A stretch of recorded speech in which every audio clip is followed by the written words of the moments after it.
Halo teman-teman. Di video sebelumnya kan kita udah belajar nih konsep dasar supply dan demand kan, seperti reversal konsep, continuation konsep, terus pergerakan dasarnya kayak gimana gitu kan. Itu kan hanya konsep dasar gitu kan. Nah sekarang kita akan belajar untuk memahami bentuk-bentuk dasar zona supply dan demand teman-teman. Saya sudah siapkan sedikit catatan di sini. Jadi kalau kita belajar supply dan demand teman-teman, kita nggak akan pernah lepas dari yang namanya IB atau initial break. Jadi initial break itu adalah kondisi di mana ada sebuah candle yang dimatikan atau dimakan oleh satu, terus kadang dimakan oleh dua, dimakan tiga, atau bahkan lebih gitu kan, oleh candle yang berlawanan arah. Nah, maksudnya kayak gimana? Misalkan kalau dia terjadi di supply zone gitu kan, ini pertama kita pakai RBD konsep atau reversal konsep dulu di zona supply. Nah di sini ketika harga naik kan, harga lagi naik, tiba-tiba harga membentuk candle bullish. Di sini candle bullish terakhir ini tiba-tiba dimakan oleh satu candle bearish yang lebih besar. Nah itu namanya zona supply teman-teman, RBD. Jadi reversal konsep, jadi zona supply rally base drop gitu. Jadi rally, rally itu kan naik ya, terus dia membuat base di sini, base konsolidasi di time frame kecil. Nah dia drop, itu dropnya itu dia close di bawah candle biru yang ini gitu. Jadi ya kalau satu dimakan satu, kita lebih mengenalnya sebagai dengan konsep engulfing teman-teman. Jadi engulfing itu bagian dari supply demand juga teman-teman. Jadi yang namanya engulfing itu sudah pasti supply demand, tapi supply demand itu belum tentu engulfing. Itu kan ada pernyataannya seperti itu teman-teman. Ada istilahnya itu ada gimana ya. Jadi engulfing ini salah satu bentuk zona supply demand paling istimewa gitu kan. Ya pertama karena dia lebih mudah dikenali kan. Yang kedua karena dia itu lebih banyak direspon oleh harga gitu di market itu, seperti itu teman-teman. Nah terus yang kedua kita mengenal dengan konsep initial break. Sebenarnya yang namanya initial break itu teman-teman itu adalah candle yang dimatikan oleh candle yang berlawan arah itu teman-teman. Mau berapapun candle yang mematikan ini, candle yang memakan gitu, mau 1, 2, 3, nah candle biru yang ini itu tetap disebut sebagai initial break. Hanya saja nama initial break ini kalau sudah jadi begini kita lebih kenal sebagai konsep engulfing, seperti itu. Nah terus kalau yang kedua ini namanya initial break aja teman-teman, initial break. Jadi gak ada yang istimewa, hanya initial break itu. Hanya ketika harga naik kan, harga naik tiba-tiba harga membuat candle biru terakhir ini dia dimakan oleh dua candle, benar-benar dua candle, gak boleh kurang, gak boleh lebih. Itu dua candle kita sebut dengan initial break saja. Ini initial breaknya. Nah ini candle yang breaknya yang ini, yang merah ini gitu, seperti itu. Nah terus untuk yang ketiga, kita mengenal sebagai konsep dominant break teman-teman. Jadi dominant break itu adalah satu buah candle bullish gitu, atau candle apapun lah kan, ketika harga naik kan rally. Nah ketika harga naik dia membuat base lalu drop di sini. Nah dropnya ini dia membutuhkan 3 candle, minimal 3 candle atau lebih untuk bisa mematikan satu candle yang ini, yang biru ini. Jadi untuk bisa memakan satu candle yang biru ini dia butuh 3 candle minimal ya teman-teman, minimal 3 candle, kadang 4, kadang 5, kadang 7 gitu, berapapun yang penting dia berhasil mematikan candle yang biru ini gitu. Itu teman-teman, seperti itu. Jadi kalau di ini kan di supply teman-teman, RBD konsep, berarti kita pakai reversal konsep. Supply reversal dulu ya, yang continuation kita nanti. Nah ini kalau di demand berarti tinggal kebalikannya teman-teman. Demand zone itu tinggal kebalikannya dari supply zone.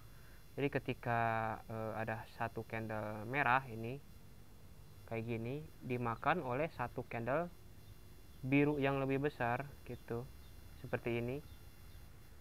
Nah seperti ini, IB-nya yang merah teman-teman, initial break-nya yang merah.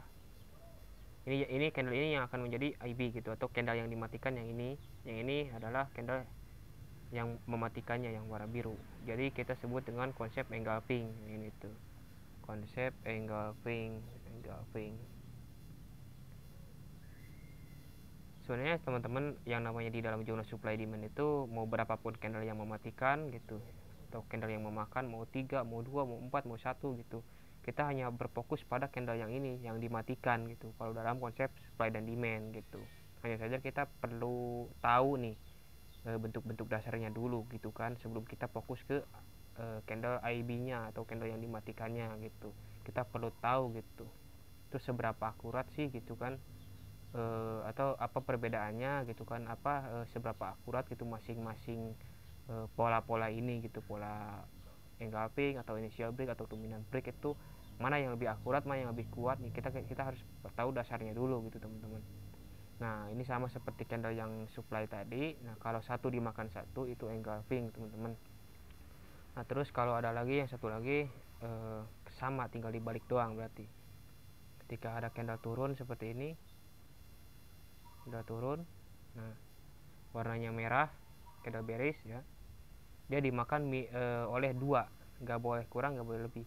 Dia dimakan oleh satu, dia di sini, terus di sini dua gitu.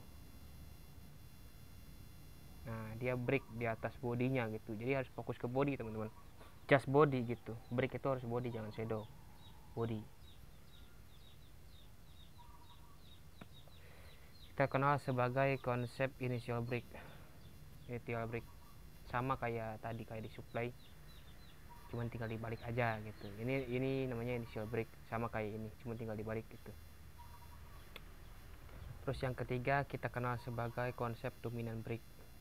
Ini zona demand, dominant break sama aja sih teman-teman. Yang namanya dominant break itu mau dibalik-balik juga, mau buy atau sell tinggal dibalik aja kan.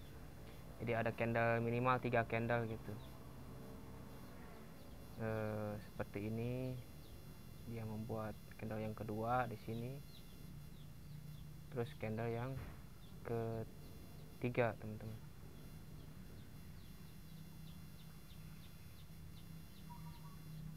Nah yang ketiga kita kenal sebagai dominant break atau dominant break buy.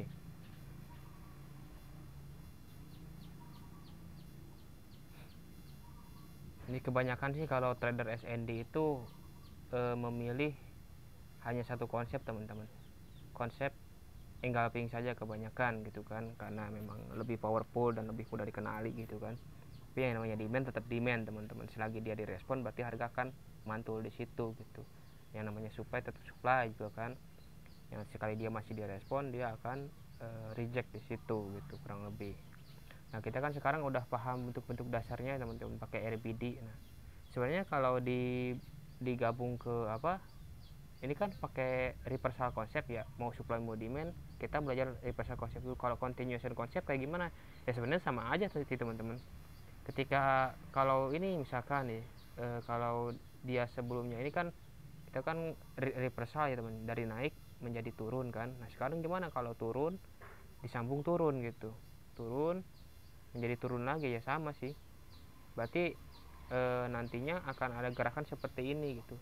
Akan ada candle merah di sini gitu, candle merah seperti ini gitu. Nah lalu dia disambung turun kayak gini, kurang lebih seperti itu.